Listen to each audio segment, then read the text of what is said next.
Some Christian and Zionist Jewish writers describe Palestine as, quote, a land without a people.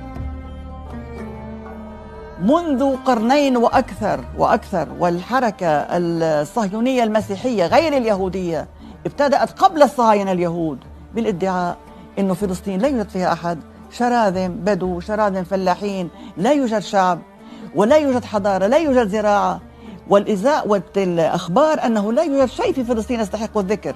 هذا سبق حتى مولد هرزل هذا الكلام. But this film looks at the region in the 20th century from a different perspective. Here, historians and personal testimony by contemporary witnesses argue that, far from being an empty wilderness, Palestine was a vibrant Arab country with a developing commercial and community infrastructure. This is the other side of the Palestinian story.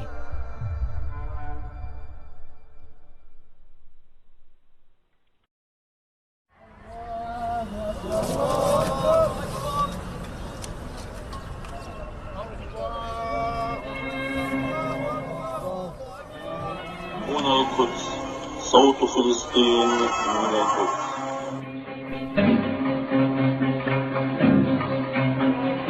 مستمعينا الأعزاء، أهلا ومرحبا بكم مع حلقة جديدة من برنامجنا.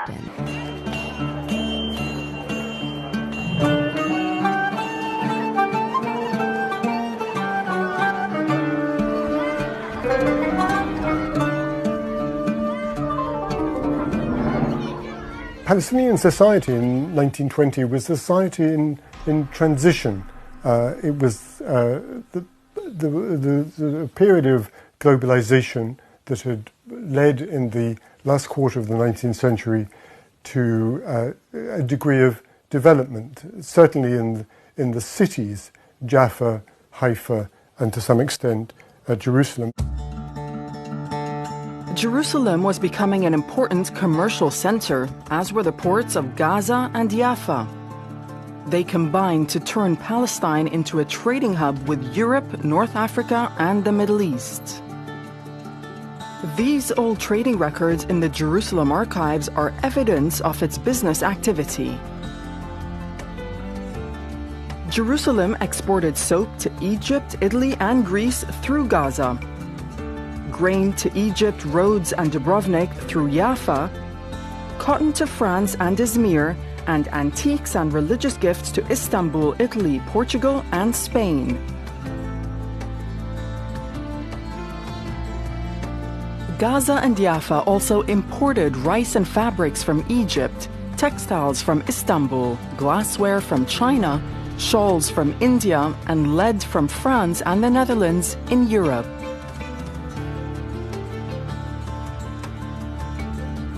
Through trade, Palestinian cities kept pace with developments in the rest of the world in the late 19th century.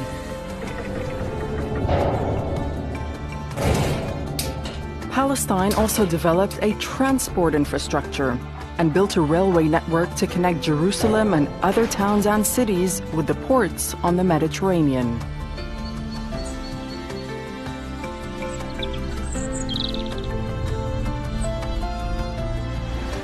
The opening of Jerusalem's main train station was a landmark event in this part of the Ottoman world.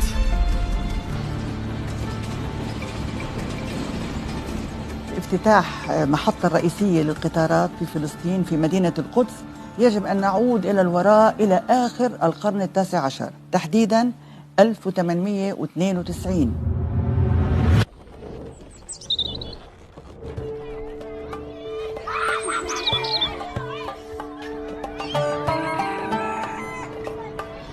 كان في الواقع حدثاً لا ينسى. جاء من الأستانة، يعني من اسطنبول، وفد يمثل الحكومة العثمانية على أعلى المستويات، وصل إلى القدس، وكان أيضاً طبعاً المتصرف، وكان أيضاً جميع السفراء والقناصل المتواجدين في مدينة القدس، والمدينة بأعيانها بعائلاتها، البسط، السجاجيد، كلها موجودة، وأيضاً الأطعمة والشراب للجميع كان متوفراً، والناس بالانتظار 3 ساعات والجميع ينتظرون.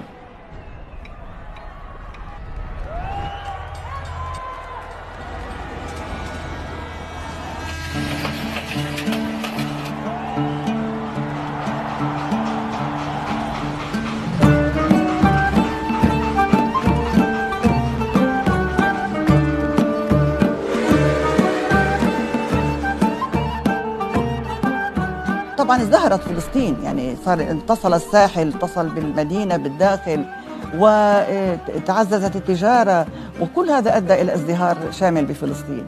وطبعا صار في قطارات مع أماكن أوسع بعد عن القدس ويافا، توسعت في فلسطين وصار في قطارات مع إلى مصر إلى آخره، مع الشام أيضا إلى آخره.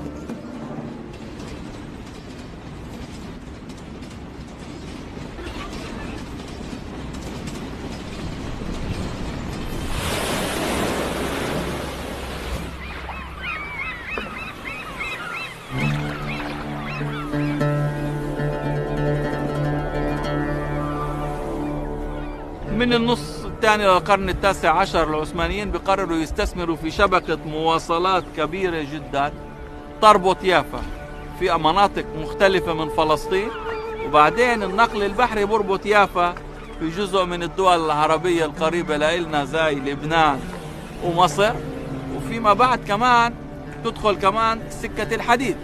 صار ارتبطت السكة الحديد، كان في مجال الواحد يطلع بالقطار يافا حيفا بيروت دمشق، يافا غزة القاهرة.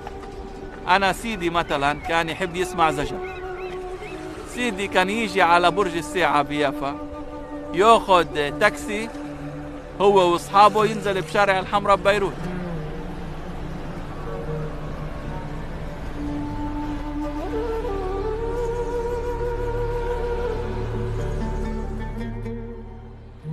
هديك صورتي وعمري 25 سنة، وهذه صورتي وعمري 92 سنة. يافا كانت بلد صناعي، فيها جراجات وفيها محاديد وفيها عمال. 11 معمل بلاط زي هذا كان بيافا.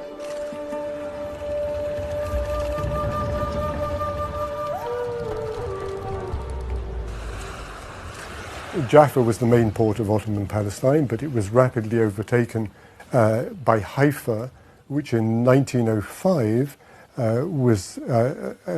achieved a very important step forward with the arrival of a branch of the Hejaz railway that was from Damascus to Deraa in southern Syria, and it was extended to Haifa. So after that, you could travel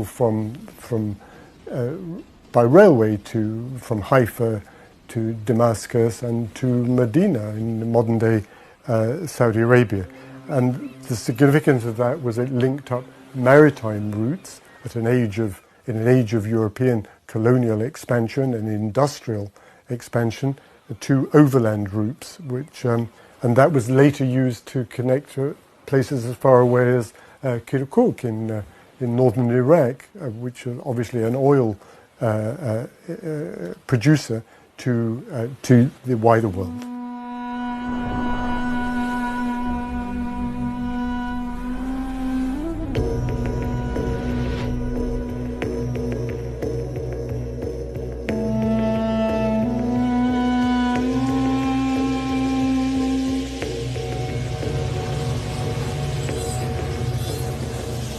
عمليا هذا الربط ساهم في تطور مدينة حيفا اقتصاديا، لأنه صار في عنا حركة تجارية قوية جدا بين التصدير والاستيراد.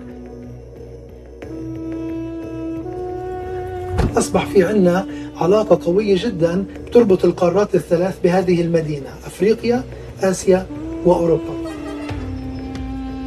الأمر اللي أنا بدي أشدد عليه بهذه النقطة تحديدا هي عملية تنشيط الحركة التجارية الداخلية، يعني من مناطق مثلا من حوران، من لبنان، من شرق الأردن باتجاه مدينة حيفا عبر الخط الحديدي الحجازي، وهذا بالتالي زاد من عدد السكان.